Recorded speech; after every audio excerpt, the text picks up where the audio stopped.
Good morning students. आज हम वास्तविक संख्याओं के बारे में पढ़ेंगे। वास्तविक संख्या और उनके दशमलव प्रसार। वास्तविक संख्या ऐसी संख्या है, मतलब यानी कि जितनी भी संख्या अपन ने पढ़ी है, परिमेय और अपरिमेय, उन सभी के समूह को, यानी परिमेय और अपरिमेय दोनों को मिला ले तो जो संख्याएं बनती हैं उन्हें वास्तविक संख्या कहते हैं। वास्तविक संख्याओं का दशमलव प्रसार। वास्तविक संख्याएं है, उनका जो दशमलव प्रसार है वो दो प्रकार का होता है, शांत और अशांत दशमलव प्रसार। शांत दशमलव प्रसार ऐसी संख्याएं जब हर के अंदर अंश का भाग देते हैं तो अंततः जो शेषफल है वह शून्य प्राप्त हो जाता है। उन्हें हम शांत दशमलव प्रसार कहते हैं। जैसे 7 में यदि हम 8 का भाग दें तो 0.875, फिर शेषफल आपको 0 प्राप्त हो जाता है। 1 में यदि 2 का भाग देंगे तो 0.5, फिर उसका शेषफल 0 आ जाता है। इसी प्रकार 639 में 250 का भाग देने पर भी शेषफल अंततः 0 आ जाता है, भाग समाप्त हो जाता है।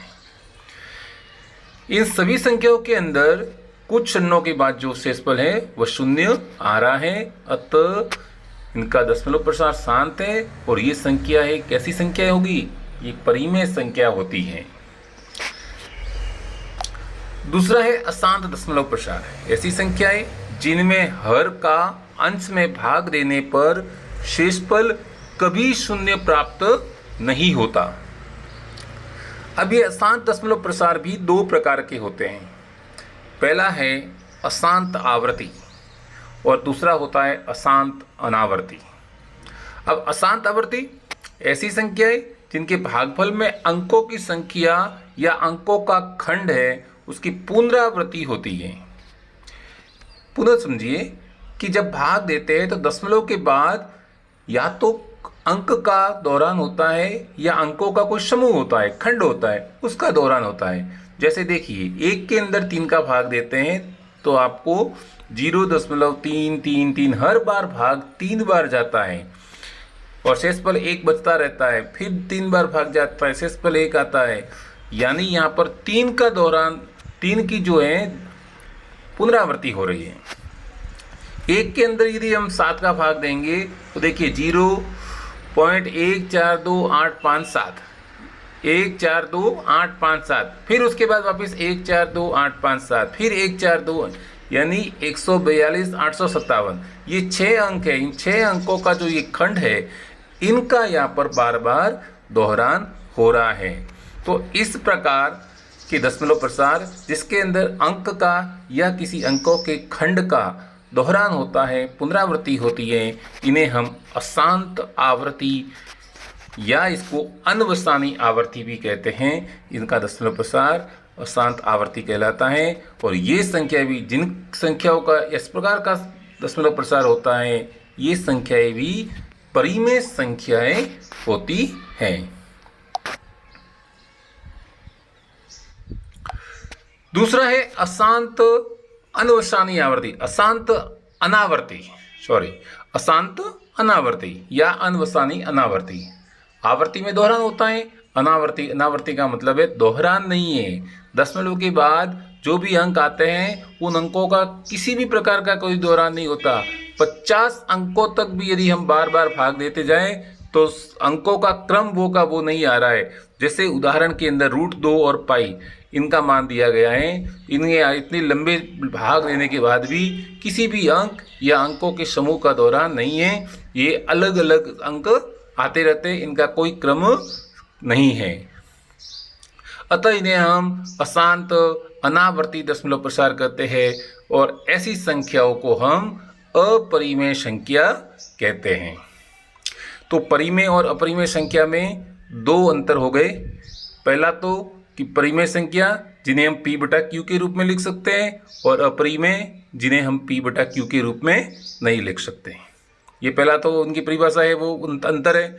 दूसरा जो अंतर है वो यह है कि परिमेय संख्याओं का जो दशमलव प्रसार है वो शांत या फिर अशांत आवृत्ति होता है, जबकि अपरिमेय संख्याओं का दशमलव प्रसार है वो अशांत अनावर्ती होता है। दूसरा अंतर क्या है, ध्यान दीजिए कि परिमेय संख्याओं का दशमलव प्रसार या तो शांत होगा या फिर अशांत है तो आवर्ती होगी, तो वो परिमेय संख्या है, और यदि अशांत है और आवर्ती नहीं है, अनावर्ती है, तो वो अपरिमेय संख्या है। आइए अब हम प्रश्नावली 1.3 का प्रश्न 1 हल करते हैं। निम्नलिखित भिन्नों को दशमलव के रूप में लिखिए और बताइए कि प्रत्येक का दशमलव प्रसार किस प्रकार का है। अब सबसे पहला प्रश्न है 36/100। अब 100 का भाग देना है, यानी शून्यांश संख्या है तो उसका भाग देना है। तो 100 के अंदर नीचे 2 जीरो है, ऊपर आप 2 अंक गिनकर दशमलव लगा दीजिए, तो आपका उत्तर क्या आ जाएगा, 0.36। ये दशमलव प्रसार तो लिख दिया, लेकिन ये किस प्रकार का है, तो 3/6। अब इसके आगे कोई भाग नहीं जा रहा है, भाग समाप्त हो गया, शेषफल 0 हो गया, अतः यह शांत दशमलव प्रसार है। दूसरे प्रश्न में 1/11। अब 1 के अंदर अपन 11 का भाग देते हैं तो भाग जाएगा नहीं, तो हमने दशमलव लगाया, और फिर यहाँ नीचे भी 1 के बाद हमने दशमलव के बाद 0 कर दिया। अब 10 हो गए तो भी 11 का भाग नहीं जा रहा है, तो हमने भागफल में दशमलव के बाद 0 लिखा और इसके आगे भी एक 0 और लगा दिया। अब 100 हो गए, उस 11 का भाग 100 में 9 बार गया, 99, शेषफल 1 बचा, एक 0 लगा दिया, क्योंकि दशमलव आने के बाद हर बार हमें घटाने के बाद एक शून्य लगा सकते हैं। एक शून्य लगा दिया, 10 हो गई, फिर 11 का भाग नहीं जा रहा है, तो भागफल में हमने एक 0 और लगा दिया। अब यहाँ पर भी हमने एक 0 और कर दिया, ऊपर 0 करने के बाद 10 के बाद भी एक 0 और आ गया, तो यहाँ पर भी 100 हो गई। 11 का भाग पुनः दिया, 11 में 99, भागफल में 9 आ गया, फिर शेषफल 1, यानी हर बार शेषफल 1 प्राप्त होता है, और हमारा जो भागफल है वो दशमलव के बाद 09, 09, 09, 09 वही संख्या बार बार दोहराई जाती है। अतः यहाँ कह सकते हैं कि यहाँ पर जो दशमलव प्रसार है वो अशांत है, और अशांत कैसा है, आवर्ती, अशांत आवर्ती दशमलव प्रसार है। तीसरा प्रश्न है 4 से 1/8। तो सबसे पहले तो इसको हम सरल करेंगे, 8 चौकी 32 और 1 33, 33/8। अब 8 का भाग हम 33 में देते हैं, तो 8 चौक 32, शेषफल 1 बचा, भागफल में हमने 4 लिख दिया, क्योंकि 4 बार भाग गया, 8 चौक 32, 33 में से 32 गई, 1 आया। अब आगे संख्या कुछ नहीं है, तो हमने दशमलव लगाकर या 1 के पास में 0 लिख दिया। अब 10 में 8 का भाग, एक बार भागफल 1 लिख लिया ऊपर, और 10 में से 8 गए, शेषफल 2, फिर हमने एक 0 लगाया, फिर 8 का भाग दिया, 8 दूनी 16, भागफल में 2, 20 में से 16 गए, 4 शेषफल, फिर 0 लगाया 4 के पास, फिर भाग दिया हमने, 8 पंजे 40, और 40 में से 40 गए 0, यानी हमारा जो भागफल है 4.125 प्राप्त हुआ, और शेषफल 0 आ गया, यानी भाग पूरा चला गया। अतः हम कहेंगे इसका जो दशमलव प्रसार है वो कैसा है, शांत दशमलव प्रसार।